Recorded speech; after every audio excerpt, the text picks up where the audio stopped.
It's kind of wild to think that maybe the two simplest words we use all the time, I am, could actually be the secret source of our biggest fears and all our suffering. It sounds a little crazy, I know. But today, we're going to pull that idea apart and take a really close look at this illusion that honestly runs our entire lives, without us even noticing. I mean, it feels totally fundamental, doesn't it? I am. But what if that very conviction is actually a trap? So what we're going to do here is explore how that one little thought kicks off this endless cycle of comparing ourselves to others, of feeling dissatisfied, and way more importantly, how we can start to see right through it. All right, so to really get to the bottom of this, we've got to start by unmasking this I am thought itself.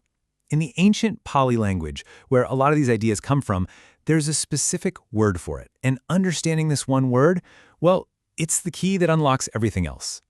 That term is Asmīti, and when you break it down, it's actually so cool. It's made of Asmi, which just means I am, and iti, which kind of acts like putting quotation marks around something. So what this tells us is that we're not just talking about the fact of existing, we're talking about the thought I am. It's this deep, deep conviction, this mental label that we're sticking on everything all the time.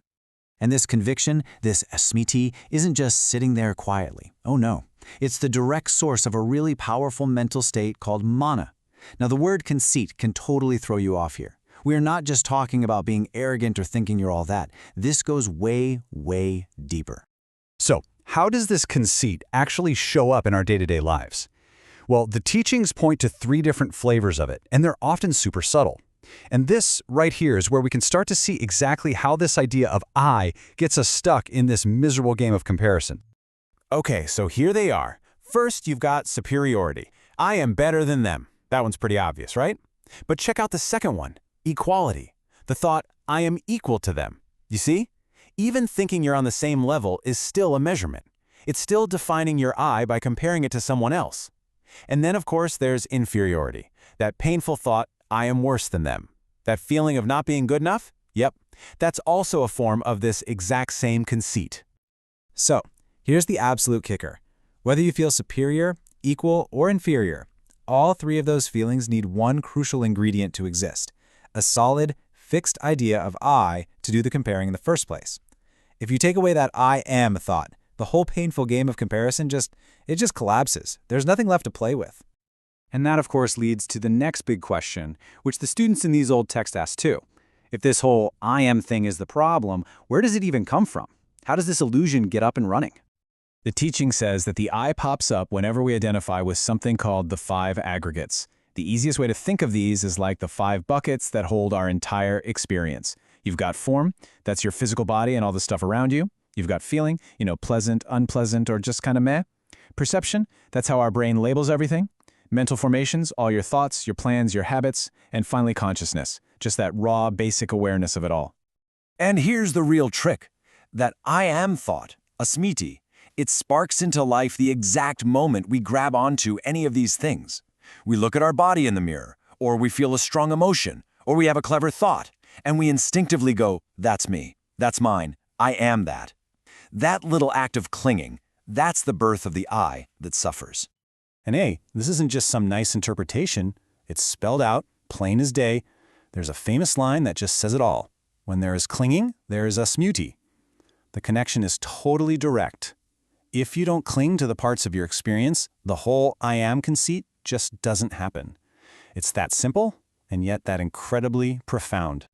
Okay, so if clinging is the problem, how do we stop? Well, the teachings give us 2 really powerful practices, and it's not about annihilating a self in some violent way. It's about learning to see through the illusion, to gently take apart the structure of the I. So the first method is all about observation. It's a practice of looking at your own experience in real time with a kind of disciplined honesty. It's about fundamentally changing your perspective on everything that's happening in your body and your mind. The whole logic of this practice is wrapped up in this really powerful question. Just think about it. If you really see that your body, your feelings, your thoughts are all temporary, they're unreliable, they're constantly changing, how could you possibly use any of that as a stable measuring stick for comparison? The whole foundation for thinking I am better or I am worse completely crumbles when you realize the thing you're identifying with is as stable as shifting sand. All right, method number 2. This one is a little more analytical. It's the practice of deconstruction, and it uses this really fantastic, memorable analogy to help us get it. It's called the lute analogy. So, picture a lute, right? It's made of all these different parts, the wooden body, the neck, the strings. But where's the music? Is it in the wood? No. Is it in the strings? Nope. The beautiful sound only happens when all the parts work together. It comes from the combination, but it isn't a thing you can find in any one part. And it's the exact same with the self. We look at the body, the feelings, the thoughts, but the I isn't actually located in any one of them. It's an illusion that just pops up from their combination. And this is the powerful conclusion. If you take the lute apart to find the music is gone. And in the same way, when you mindfully deconstruct your own experience into its pieces, body, feelings, thoughts, you can search and search for a permanent, solid I, and you realize there's actually nothing there to grab onto. The illusion just vanishes when you look at it closely. So this leaves us with a really powerful, kind of provocative thought to sit with. If the self isn't some solid thing we're stuck with, but it's actually a process, something we are actively building from moment to moment by clinging and identifying, what could you build instead? What might you create differently if you just loosened your grip on that constant need to define and defend the thought I am?